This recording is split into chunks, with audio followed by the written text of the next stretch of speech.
Ayan, hello po. Magandang umaga, magandang gabi, no? Kung nasang panig tayo ng mundo. Pero sa Pilipinas po ay umaga at Friday na ngayon. Ano bang araw ngayon? Alam niyo yun, hindi ako talaga sa mga date eh. Teka, tingnan lang natin. O yun po, June 26 na ha. Biyernes na ngayon. Happy Black Nazarene Day po sa inyo ha. O baka madaan kayo ng Quiapo, pasok muna kayo ha. Okay po. O eto na, tignan natin kaninong reading itong makukuha natin ngayong umagang ito. O ayan. Ayan, tignan po natin. Unang card pa lang ang ganda, no? The Star. And we also have here the Queen of Swords. Ayan. Siyempre maaga tayo nagising ngayon. Maaga rin ako natulog kagabi. Siguro po yung, kasi, alam niyo ba yung nagre-reading ako yung kagabi? Antok na talaga ako, no? Pero nakatulog naman ako ng maaga. Kaso, maaga rin ako nagising, mga alas 2 yata ng hapon. Parang kulang. So, pagkatapos ko yun na-post sa YouTube, tulog na ako. So, gising lang ako kanina po, mga alas 6. O, ayan. Maghanda na ang ating mga ika-card reading mamaya, ha? Alam nyo na kung sino kayo. O, diba? Salamat po sa inyo, ha? Talagang fully book na naman. Mag-start ako ng alas 9 hanggang alas 10. O, fully book po tayo. Salamat po sa inyo, ha? Okay po. Ang parang hindi ko na kaya po magdagdag ha. Fully book na po. Ayan, sorry po sa mga humahabol. Pasensya na. Kasi ang daming humahabol kaninang madaling araw. Doon nga ako nagising kasi tunog yung cellphone. Diba? O ayan, napahaba naman ang kwento ko. Baka may masumita na naman dyan. O, eto na po ha. Salamat po muli sa inyong mga pagtitiwala. Okay, so meron tayo dito the Star. We have here the Queen of Swords. We have here the King of Wands. At meron tayong Nine of Swords. So, ayan. I-check pa natin ha. Take only what resonates pa rin po ha. O mag-ingat po pala kayo ha. Napakalaking lamok. Ako ilang beses na nag-spray dito. Kaya lang kasi sila Pipoy, iniingatan ko dahil bawal sa kanila yung amoy eh. Hindi ko ba? Ayan. Parang naglabasan yung mga lamok. Ingat po kayo ha, lalay may mga baby dyan. Ingatan nyo po. Ayan. And meron tayo dito Six of Wands. We have here the Eight of Swords at ang ating King of Pentacles. Okay. Tignan pa natin.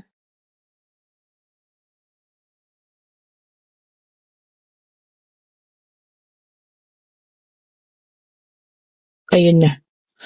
And we have here the Queen of Wands. Okay po. Ayan ha. So ito po ay kompleto na ang ating reading for today. Ayan.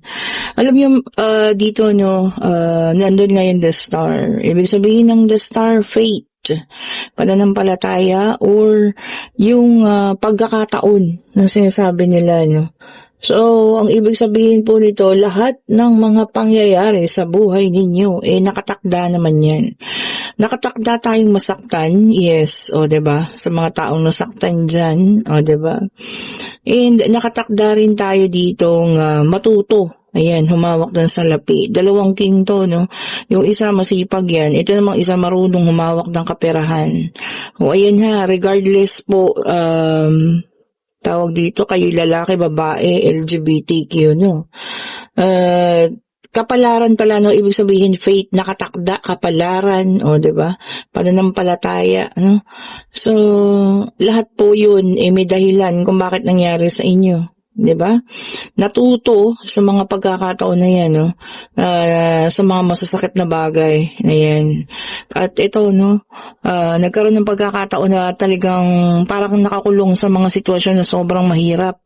Pero natuto talaga. O, ayan, Queen of Swords. O, at sa pagkatuto nyo na po na yun, ibig sabihin, alam nyo yan, nakayanan, nalampasan, at ito, ang ganda ng unang card, napakagandang kombinasyon. We have here the Star Star. Hiniling mo, hiningi mo, at ibinigay naman sa'yo. Lalo na to, no? The success card, Six of Wands. O, diba? So, ito, lahat ito pinagdaanan mo, no? Kung sa'yo ang reading na to. Masasakit, pagkaubos, no? Panahon na talagang parang hirap na hirap umusad at umalis sa ganyang sitwasyon. Pero, tignan mo, nakayanan mo. Ibig sabihin po, fate. Yan po ay hindi nagkataon lamang. Yan po talaga ay ang inyong kapalaran. Oh, diba? So, ibig sabihin nun, kung ano man yung nangyayari sa buhay nyo ngayon, ano, whether hindi maganda or napakaganda, kapalaran po yun. Ibig sabihin, nakaguhit na yan. O, diba? So, dun sa mga nag-iisip na baka hanggang dito na lang, wala nang mangyayari. Imposible, di ba po? Kasi, kung ano man yung nangyayari sa ngayon, yan po ay kailangang maganap para ikaw ay matuto. O, di ba? Kapalaran mo yan. It's your fate. O, sabi nga nila, no? Pero ang ganda naman, di ba? Sa lahat ng pinagdaanan mo, ayun, no?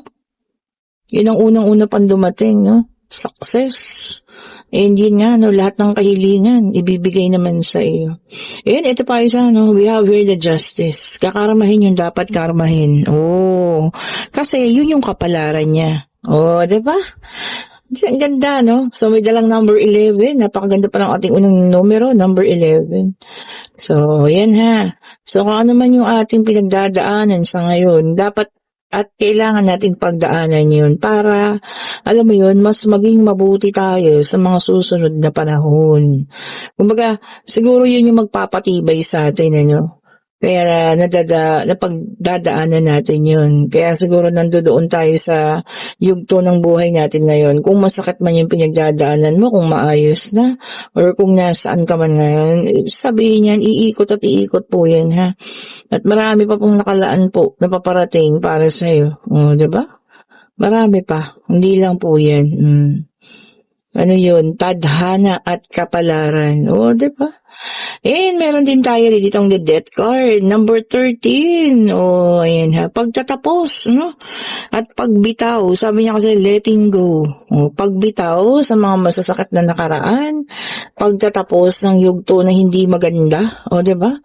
Pakiramdam na parang lagi na lang na ganun. Siguro, eto na. Pagtatapos na. Diba? And we have here the Five of Swords. Ayan o. Pakiramdam na parang palaging talunan. O, yan ha. So, ayan po, matatapos na yan. Hindi tayo hihinto para dyan lamang. O, diba? Meron at merong pagbabago. May justice na mababago ang ating buhay. And we also have here the Page of Swords. Ayan. Palaban, lumalaban, ano? O, diba? Sa lahat ng mga nangyayari. Yun ang maganda. Hindi humihinto, diba? At alam niyo yun, talagang naniniwala na hanggat may buhay, kumbaga may pag-asa. O, diba? Yun ang maganda po, ha? Keep on believing. Maniwala tayo. O, diba? And we have here the Three of Pentacles. Ayan. And sa totoo lang naman po, no, maraming tumutulong at maraming tutulong sa'yo. Lalo na kung nakikita nilang napakabuti mong tao. O, diba? O, yan ha. So, huwag tayo mawala ng pag-asa na para bang ang pakiramdam natin sobrang baba na, no? At wala na talagang makikita at masisilip man lang ni munting pag-asa. Meron po, ha? Sabi ko nga sa inyo, no, pakiramdaman ninyo, kapag nandun tayo sa punto ng buhay na talagang parang ang hirap-hirap, meron dumarating na tulong. O, diba? Talagang alam mo yun, doon mo mararamdaman na talagang ang Diyos po, hindi nagpapabaya. Lalong higit dun sa mga taong naniniwala. Oh. And we have here the King of Cups. Ayan. Sabi niya dito, no, accomplishment. Oh. Diba? Marami pa pong accomplishment, ha, na tayo'y makukuha. Marami pang magaganap sa buhay ninyo. And meron din tayo dito, Four of Cups. Ayan. Sabi niya dito, no, kindness. Pagiging mabuti. O, diba? Kabaitan. Pagiging mabait. hindi lang yung bait-baitan, yung katotohanang mabait, 'di ba? Yun totoo talaga. Siguro kung ganun talaga no, na kahit na eto na sumasala sa oras, kinukulang, pero alam mo yun, alam mo na matino ka, mabuti kang tao, wala kang tinatapakan. O bakit ba hindi, 'di ba? Maniwala pa rin po tayo sa ganun ha. Kaysa yung alam niyo yun, gumawa tayo ng hindi maganda, no? Magnakaw, mangupit, or ano pa man, 'di ba? Alam niyo yun, yung basta yung mga ganun, no? 'Di ba? O tignan niyo 'to. O meron tayong potential abundance. O see, sabi ko sa inyo eh, kasama 'yan. Kasama po 'yan sa faith ninyo or nakatadhana sa inyo. Ang paglago rin naman ng inyong kaperahan. O, 'di ba? Kung akala niyo hanggang doon na lang, ay hindi po ha. Meron at meron pagbabagong darating sa inyo. 'Di ba? Naku, sabi ko sa inyo, kung sa iba kasi naikwento ko na yung buhay ko eh, ha? 'Di ba? Yung po mga nagchat-chat sa akin, pagka nagkukwentuhan kami, no? Siyempre, nag-share kami ng mga ganyan. Sabi ko nga eh, kung malalaan nyo lang lahat ng pinagdaanan ko noon, ay naku, hindi nyo makakalain. 'Di ba? Pero wag na, kasi may magagalit dyan. Nasabihin na naman eh, wala namang gustong makinig. Eh, di ba? Ayan yun na. And we have here the world. Itong maganda, no? Tignan niyo naman, no? Sabi niya rito, fulfillment. Oh, 'di ba? So darating at darating po ha. O ito pwedeng sa iba, pwedeng kung kanino man ha. Fulfillment, ibig sabihin po pagkabuo, pagka-kontento, no? Sa anumang bagay na darating sa iyo. O yan na po ha, fulfillment. Dami parating ha. Sabi ko sa inyo, no, yung paniniwala, pag-asa, no? At paghihingi ng tulong sa Panginoon, napakagandang sangkap din sa buhay niyan. We have here the lovers, air sign. Ayan. Ano yung kanina? Earth, no? Ito naman ng mga air sign, Gemini, Libra, Aquarius. Ang mga earth sign ay Taurus, Virgo, and Capricorn. Ito, naka-reverse ang ating the lovers, self-love. Kung ang pinagdadaanan mo naman ngayon ay tungkol sa pag-ibig at kayo po ay, alam mo yan, nagkahiwalay o talagang nagdesisyon na kayo na tapusin na ang inyong ugnayan. Ngayon siguro doon mo makikita naman mahalin mo ang sarili mo naman. Diba? Yun muna, unahin mo, sarili mo naman. Self-love muna ha. And we have here the justice air sign. Ayan. Ayan sabi naman ng ating the justness, fairness or pagkakapantay-pantay. Kung ito naman kayo ay namumroblema sa inyong trabaho, ito parating na. Siguro may mga nagreklamo na, ayan, magkakapantay-pantay na raw po ang pagtingin sa inyo. Dapat lang. Kasi pare-parehas naman kayong naghahanap buhay, di po ba? Pare-parehas kayo na nagtatrabaho dyan. May mga iba lang talaga na marunong alam niyo yun, mang sweetik, di ba? Pero dapat lang pagkapantay-pantay ang tingin. And we have the temperance fire sign, Aries, Leo, and Sagittarius. Ayan. Sabi niya naman dito, everything in moderation. Hinay-hinay lang po ha. Lalo na kung kayo naman sobra-sobra ang pagtatrabaho. May sideline na, may regular na trabaho, tapos kung ano-ano pang ginagawa. Hinay-hinay lang po. Kasi pag ang katawan mo naman ang bumigay, yan po ang mahirap. Di ba? Pagka yan ang bumigay, naku, baka kulang pa po yung inyong kinikita sa pagpapagamot ha. At ingatan din natin ang ating kalusugan po. Ayan ha. Ito pa, tignan pa natin. Take only what resonates pa rin po ha. And we also have here the Ten of Cups. Ayan. Water sign, Cancer, Scorpio, and Pisces. So lumabas na lahat. Meron tayong Earth, Air, Fire, and Water. Ang mga water sign po ay Cancer, Scorpio, and Pisces. Ayan, nasabi ko na. Sabi naman dito, divine love. Pagmamahalan lang sa pamilya, sapat na. Diba, Yun ang maganda. Kasi alam niyo yun, kahit na hindi naman ganun kadaing yung pera, pero meron kayong harmonious relationship sa bahay, nagmamahalan, magulang, mga anak. Diba? Mas maganda yun. Ibig sabihin, mapapalaki yung maayos sa mga anak ninyo. Diba po? Kasi magkakasundo kayo maayos ang samahan. Diba? And we have here the star. Talaga naman, kung anong mga kahilingan ha, ayan na po, parating na. Sa lahat ng inyong kahilingan, ayan na, 2 beses lumabas, ano. May mga tao talagang, alam niyo yun, sabi nga, no, kulitin natin ang Diyos, di ba? Pagka nakulitan daw sa inyo, ibibigay na agad-agad, o, di ba? Biruan lang yun, ha, biruan lang. Pero alam niyo yun, parang totoo naman, di ba? Sabi nga nila, kapag ka nakakulitan sa'yo, o, ayan na, ibibigay na yan. O, di ba po? O, eto na, tignan pa natin. Check pa natin, ano.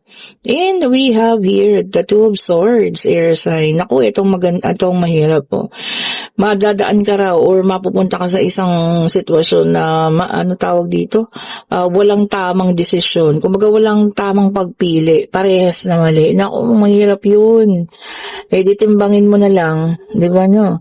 Kung ano yung mas mababa yung ano, magiging hindi tama, o, di ba? Kasi parehas eh. Or kung ano man, di wag mo nang pagdesisyonan, hayaan mo na lang. Hayaan na natin ang tadhana, 'di ba? Na siyang magdesisyon para sa iyo. Oh, 'di ba? Mahirap kasi 'yun, tapos magsisi ka sa bandang huli kasi nga alam mong parehas namang hindi tama. Oh, di po ba? And we have here the Eight of Swords, ayan, air sign. Naka-reverse. O, ito na. Ang ganda nito, no? Sabi niya rito, opening to new perspective. Oh, makakalaya na, makakaalis na doon sa mga mahihirap na bagay, ha, na pinagdadaanan natin ngayon. Pwedeng ito po ay pag-ibig, pwedeng ito po ay buhay ninyo, pwedeng ito ay sa financial ninyo. Umaga may usad na, makakaalis na ba? Oh, 'di ba? O, eto na, kayo po yung magtanong na, ha? Pag-ibig, pangyayari, financial, ayan, kung ano man ang inyong katanungan. Divine Universe, ibigay mo pong kasagutan, ha? Sa kanilang katanungan. Isa lang po, ayan. Isa lang po, isang sagot la, ayun na. Ay, naku, the Lovers. And dalawang sagot nito lagi yes and no. So, kuha pa tayo ng isa, ha? Hindi malinaw. O, ayan, isa pa. May dalang number 6. So, 11, 13, and 6 ang ating mga numero. Ito. At pumanig po ang King of Wands and yes po ang sagot. O, dalawang yes, ha? Ang ating sagot, kung ano man ang inyong itinanong. O, ayan po. And kung nagugustuhan ang ating reading, pa-like, pa-share, subscribe, and hit the notification bell para lagi kayong updated sa mga bagong videos na nire-release natin po, ha.